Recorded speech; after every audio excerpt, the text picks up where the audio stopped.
Heather on meteorologist Benny here with you. It is currently the 30th of July, 2014. We have two tropical systems out here in the Western Pacific. One, a tropical storm near the Philippines. It is Tropical Storm Nakri. I know if you are military in Okinawa, that is, you probably haven't heard much about it because the JTWC hasn't still talked about this yet. I'm going to have another video update on that storm system, and I'm going to put in some detail in it a little bit later on. But first I want to talk about what this ongoing storm system is out here in Guam. This is Tropical Storm Halong, and it is still pushing off here towards the west. This storm system rapidly intensified here on your Tuesday, and all typhoon warnings and watches were put in place out here. At least at this time, the Guam National Weather Service still has them in effect as it does continue to pull off there towards the west. Also, flash flood watches and warnings are still in effect, and needless to say, that's been the case. Actually, this photo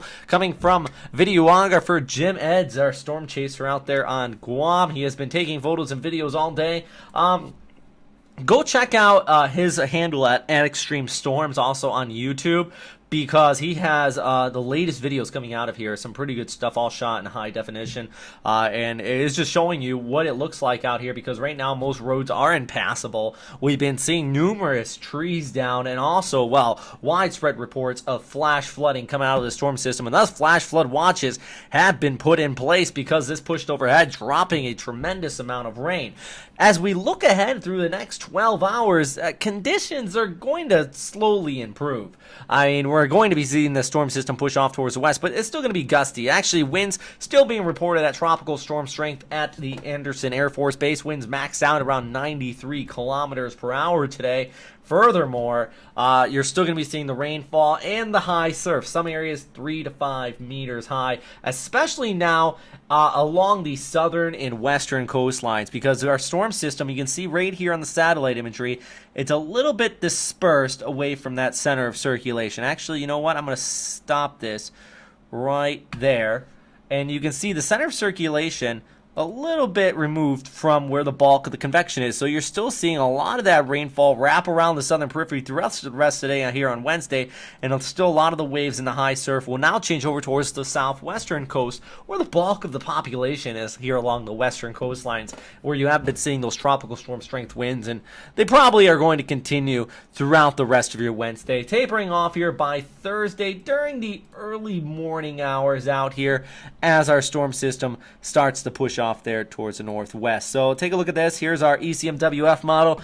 By Wednesday afternoon in the evening hours, the rain starts to taper off, pushes off there towards the northwest with those improving conditions here on Friday. So really at this time, if you have any plans to head out and about here on your Wednesday, I would highly suggest changing those plans, staying indoors. Smart bet, stay inside until the system passes and pushes off there towards the northwest. All right, everybody, meteorologist Robert Speda. I'm going to continue to keep you updated on this storm system there in Guam. Before I let you go, of course, we're also still watching it in the long range, because models have been, let's say, they've been dispersing in the long range. We're pretty confident it's going to move towards the west and the northwest. Typically, by that time, you get these storm systems, they eventually recurve. They don't impact any more land areas.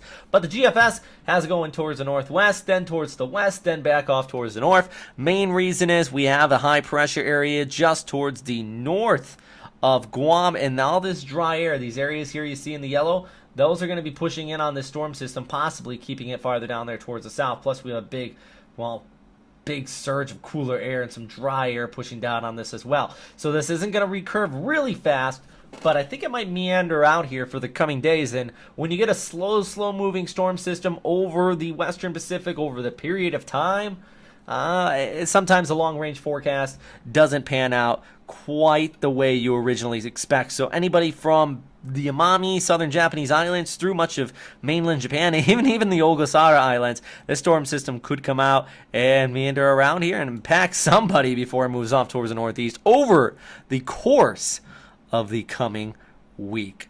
All right, now that is all for me right now, everybody. Thanks again for watching here at westernpacificweather.com. If you have any questions, comments, suggestions, please still post them down there in the comment box below. As I mentioned, extremestorms.com, or follow him on Twitter, Jim Eds. He's out there taking some footage of the storm system. Definitely some of the best quality you're going to find here during Tropical Storm Halong. All right, thanks for watching.